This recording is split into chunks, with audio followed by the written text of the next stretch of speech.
Hello दोस्तों, नमस्ते, जय माता दी।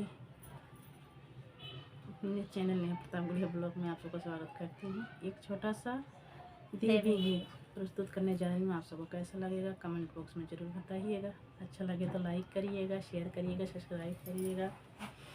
हे मैया झूला झूलाई देव हो जब आईब्यू मंदिरिया।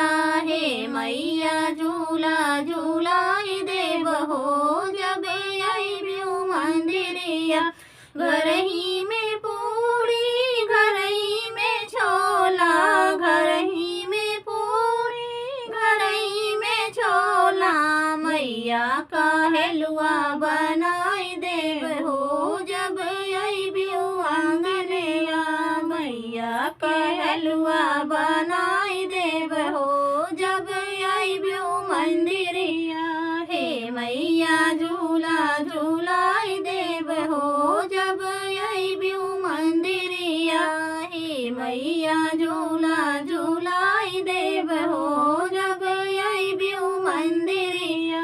घर ही में साड़ी, घर ही में लहंगा, घर ही में साड़ी, घर ही में लहंगा, घर ही में चुनरी ओढ़ाई देव हो जब आईब्यू मंदिरिया।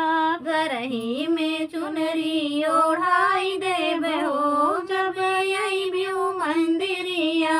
हे मैया झूला झूलाई देव हो जब आईब्यू मंदिरिया। हे मैया झूला झूलाई देव हो जब आईब्यू मंदिरिया।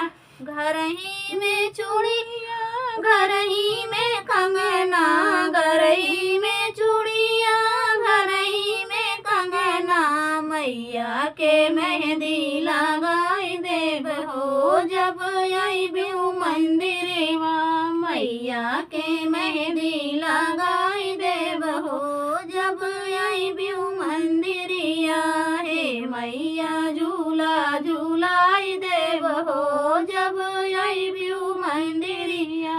हे मैया झूला झूलाई देव हो जब आईब्यू मंदिरिया। घर ही में कलसा, घर ही में नारियल, घर ही में कलसा, घर ही में नारियल। मैया का कन्या जमाई देव हो जब आईब्यू मंदिरिया। मैया के कन्या जमाई देव हो जब आईब्यू मंदिरिया। हे मैया झूला झूलाई देव हो जब आईब्यू मंदिरिया। हे मैया झूला झूलाई देव हो